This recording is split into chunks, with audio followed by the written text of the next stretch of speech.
1% of dudes rapping, they ain't nice as me. 98% ain't live the same type of life as me. The judge gave me life and then they sent me with a life as B. That level 4 with depth and vice, the type of stuff they like to see. Two choices, fight or flee. I refuse to die a chump. I never been a mark, but damn, it's scary when that riot jump. I seen dudes cry, get pumped, and some sexually brutalized. Knew a dude who lost his life and he was only doing 5 year-long racial fights when homie all you do is ride. Lonely days and nights up in a hole causing suicide. From the moment you arrive, you see the Mexican mafia, AB skinheads with big giant swastikas, pro-black philosophers, the BGF, the Kumi, and Muslims who will murk you from the nation to the Sunni. That MS was loony, quick to ride up on they rival. Even Christians went to church, hide knives up in they Bible. Political and tribal, the Crips and Damus, the Long Beach, the Hubs and the Dubs and the Grooves, the IE, the Bakersfield, the Dago Pyrus, the hustlers quick to roll, the gangsters gon' move. Whatever click you choose, you better Say what's cracking, YouTube? It's your boy 16 to life, and I'm back like I'm on a parole violation. Yard down! Now, for those of y'all that's new to my page, in 1994 I got arrested. I was eventually sentenced to 16 years plus life, and I served 24 years straight in the California prison system. Now let's hop right up into this story right now. So yesterday it came down that due to a police investigation, there have been arrests made in the murder of the rapper Julio Foolio. Today I stand before Tampa Police Major Pat Messmer, Jacksonville Sheriff T.K. Waters, and Hillsborough State Attorney Susie Lopez to announce the arrest of 3 people in the deadly shooting of Charles Jones, also known by his stage name of Julio Foolio. In addition, we have warrants and are actively searching for 2 other individuals in this case. Isaiah Chance, Elisa Andrews, Sean Gaithright, Davion Murphy, and Rashard Murphy are all accused of playing a role in Jones's death and are all charged with 1 count of murder in the first degree premeditated with the discharge of a firearm, and 1 count of conspiracy of murder in the first degree premeditated with the discharge of a firearm. Chance, Andrews, and Gaithright were arrested over the weekend in Jacksonville. Davion Murphy and Rashard Murphy are still fugitives of justice, and we are working closely with the Jacksonville Sheriff's Office and the U.S. Marshals to apprehend them. All 5 of these defendants are facing life in the Florida State Prison, even the ones who didn't pull the trigger. In Florida, if you participate in the planning of a murder, you can be held accountable for the person's death, and that is what we intend to do here.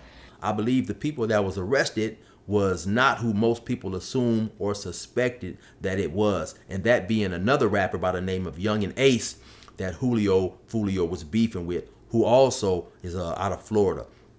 Actually, the people who were arrested, according to the police investigation, are from another gang that goes by 1200 Block. And it's a cold situation, man. It's a cold setup, man. And with this technology that the police have to operate with today, as opposed to the technology that they had back in my day, man, it's definitely a different game. And it seems like the saying "crime doesn't pay" is more and more and more true, man. So let's get into this investigation and talk about a little bit about what they got going on, man. So they arrested 3 people, right? They say they're also seeking the arrest of 2 more people. Now, the murder of Julio Foolio, who, for those who may not be aware, he was a rapper out of Jacksonville, Florida, and he was caught up in today's disrespectful culture. I believe it's a culture that emanated from the Chicago drill culture, where they really have no respect for anybody. And when I say anybody, I mean anybody, and especially the dead. So if one gang is beefing with another gang, the dudes died from another gang, they gonna diss that dude, they gonna talk about him, they gonna go to the grave site sometimes, make videos at the grave site, they gonna talk about him smoking on him, and just it's extremely, extremely disrespectful. And of course, it causes a lot of animosity, a lot of hatred, and the feelings for revenge. So it seems like Julio Foolio's murder was actually get back for a murder that happened, I believe, in 2018. You had an individual by the name of Gerard Adams, who was 19 years old. He was killed at a football game, actually. The dude who was charged with killing him was a dude by the name of Robert Howard, who also went by the name of Kenny Capp. At one time, he faced up to life in prison, but today, a 20-year-old Jacksonville man, Robert Howard, received a much shorter sentence for a deadly shooting 4 years ago following a Raines high school football game. At the time of the crime, Howard was 16. 19-year-old Joe Rod Adams died. 2 other teens were wounded. Adams' mother spoke with News4 Jax reporter Corley Peel, who's joining us live with more on the outcome of what started out as a murder case. Corley? Tom, Robert Howard was initially arrested on a second-degree murder charge.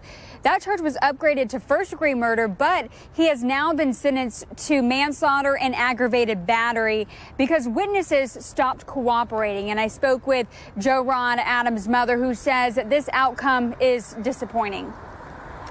This crime scene remains in Jamila Murphy's mind forever.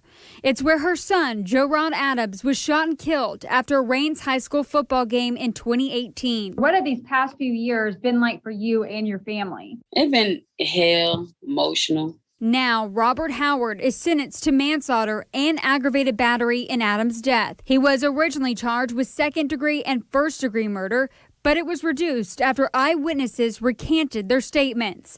The state attorney's office says roughly 200 people were in the area of the shooting, but no one would come forward. They won't go to the police and tell the police what happened, but then they talk to other people about it. I didn't get to speak my piece in court.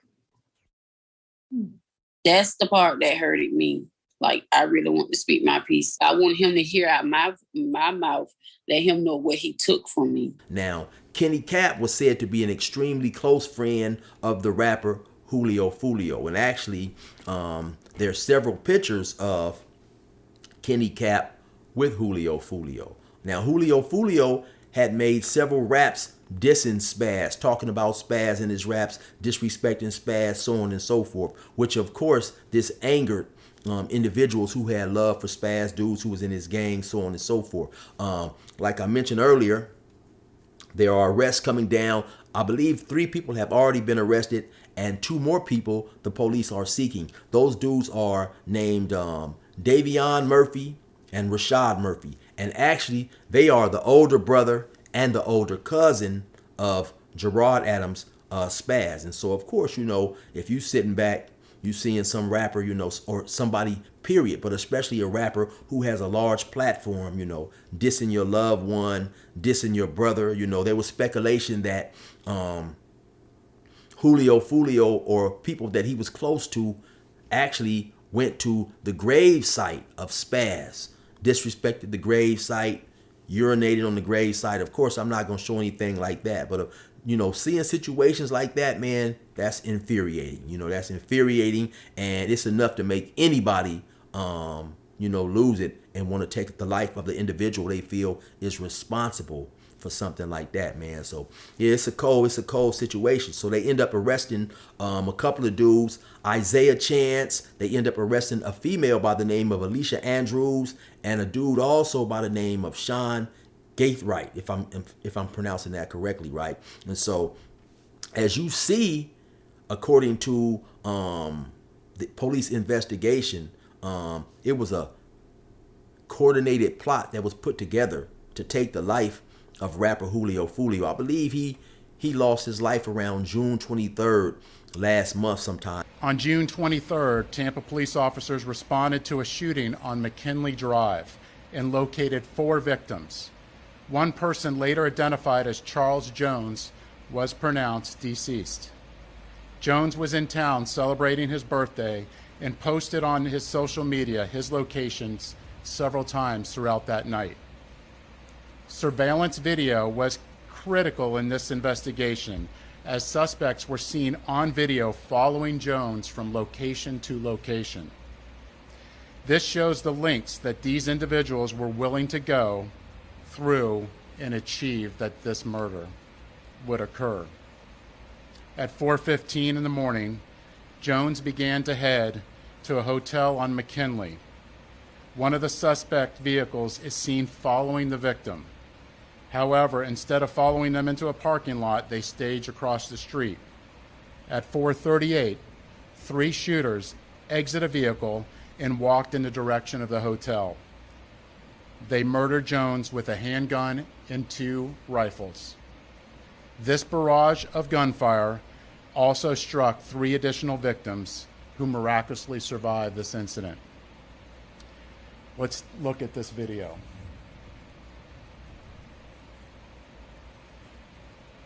This is at the hotel, and you can see the shooters are getting in position for their planned out murder, and you can see that he's the passenger in that car that's moving and trying to flee.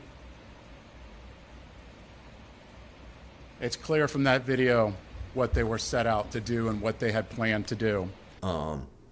According to this police investigation, though, they had been those killers had been following Julio Foolio all night from location to location. It's alleged that the 21-year-old girl who was arrested by the name of Alicia Andrews, she had actually been planted to hang out with Julio Foolio that night and had went from location to location.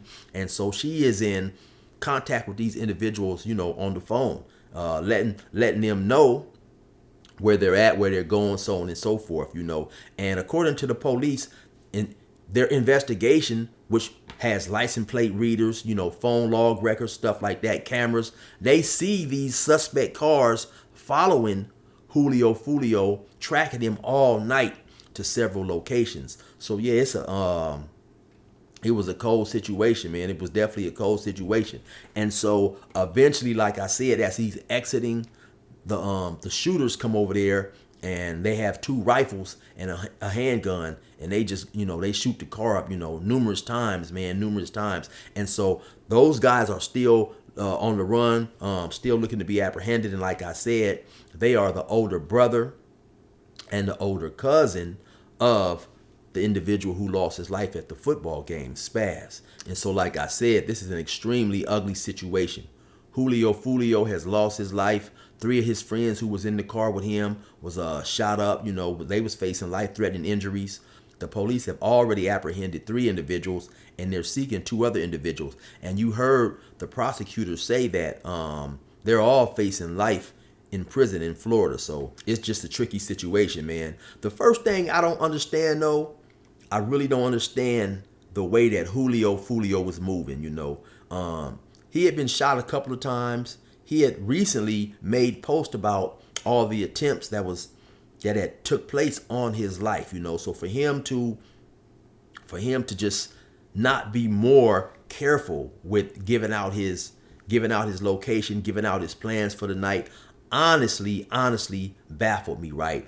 Initially, when he first died, I seen a lot of people online saying, oh man, you know, Julio Foolio was tired, he was ready to die, and blah blah. And I didn't believe that for a second, right? You know, and even if he was ready to die, okay, if you ready to die, why do all this old type of stuff and take out your friends? You know, I mean, potentially risk your friends to danger. I'm talking about the dudes who was in the car with him. But after I gave it more consideration, I'm thinking, well, you know, okay, he may not necessarily been ready to die, but what he done was extremely careless, man. It was almost as if he didn't really care about life, you know, because if you guys had paid attention to the beef between the gang that he was in Florida and the other gang that Young and Ace was in, I believe it was ATK and 1200 versus KTA, which is the gang that Julio Foolio was a part of. There have been many deaths going on between these 2 gangs back and forth for years and years. Lots of shootings, you know.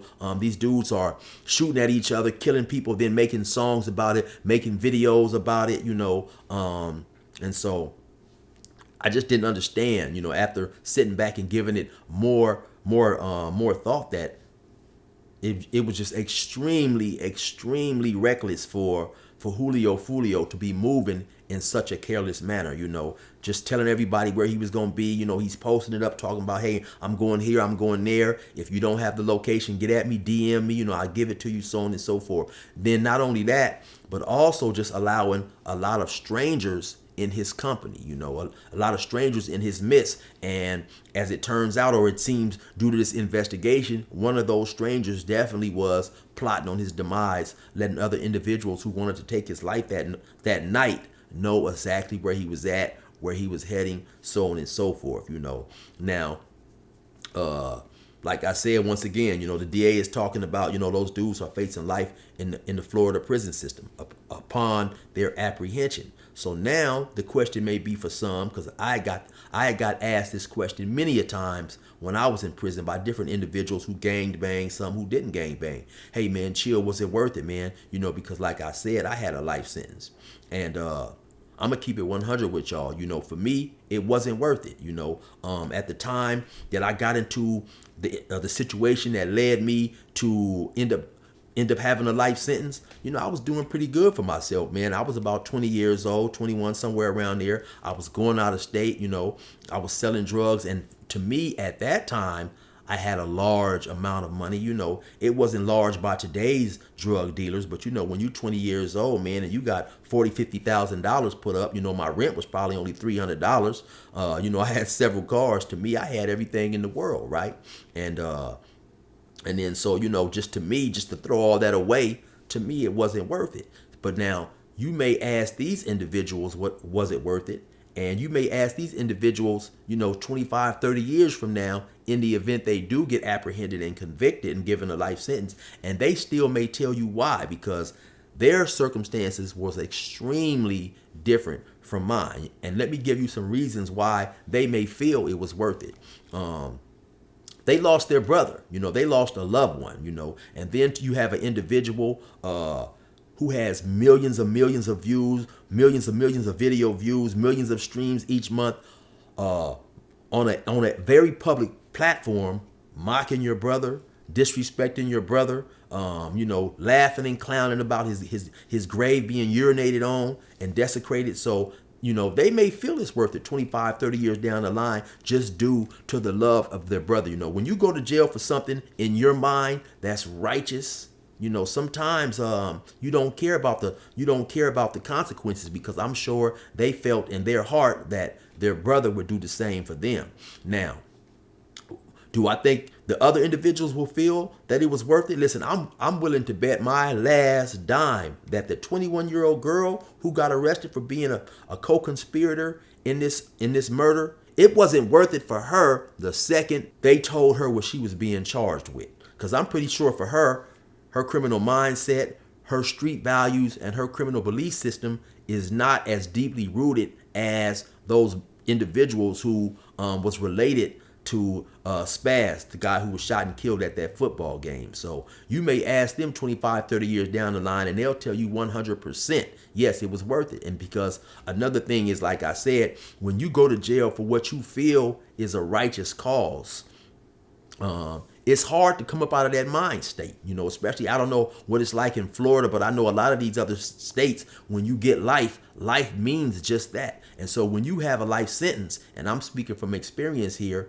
you have very little incentive to change your life or want to change your life, because you're not going nowhere. Change for what? Not only do I have life now, but now I am among the state's most deadliest individuals. I'm in these prisons where violence is a way of life. And so change for what? Now I have to even be more violent to survive. And once again, like I said, those individuals are in there for getting revenge for a loved one. So for them, it just may very well be worth it. I can honestly sit here and say it's some things that I could have went to prison for, or I can still go to prison for to this day, for the rest of my life, that would be worth it for me, and it wouldn't bother me one bit to be sitting in prison if I felt the cause was just. So, especially family members, right? So it just all depends, Another thing I can say, I seen during the investigation, even though he's not being suspected of having any participation in this murder. One of Julio Foolio's main rivals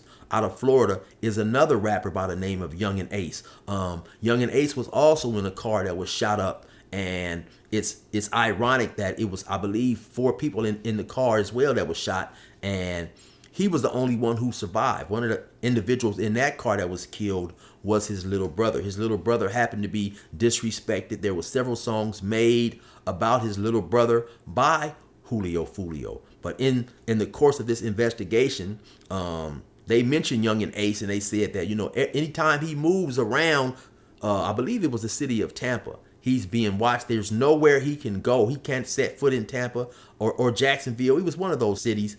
He can't set foot in that city without the police department knowing, without the police department watching and surveilling him, so on and so forth, right? So I don't know, right? But if I was him, that would be a wake-up call for me to back all the way up, move myself up out of Florida, and get my life together as best I possibly could under the circumstances.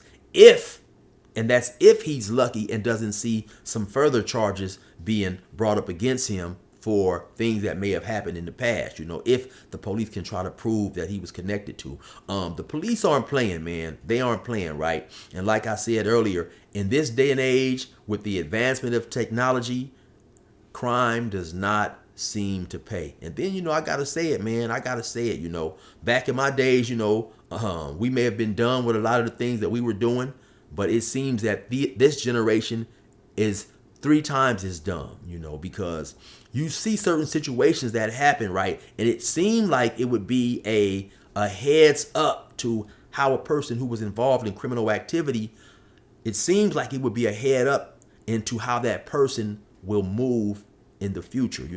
You kind of can relate, for those who keep up with these type of situations, you kind of can relate the death of Julio Foolio, and especially the way that the people who are being charged with those shootings, or with that shooting, has been apprehended. You kind of can relate that to the death of a famous rapper from Chicago known as FBG Duck.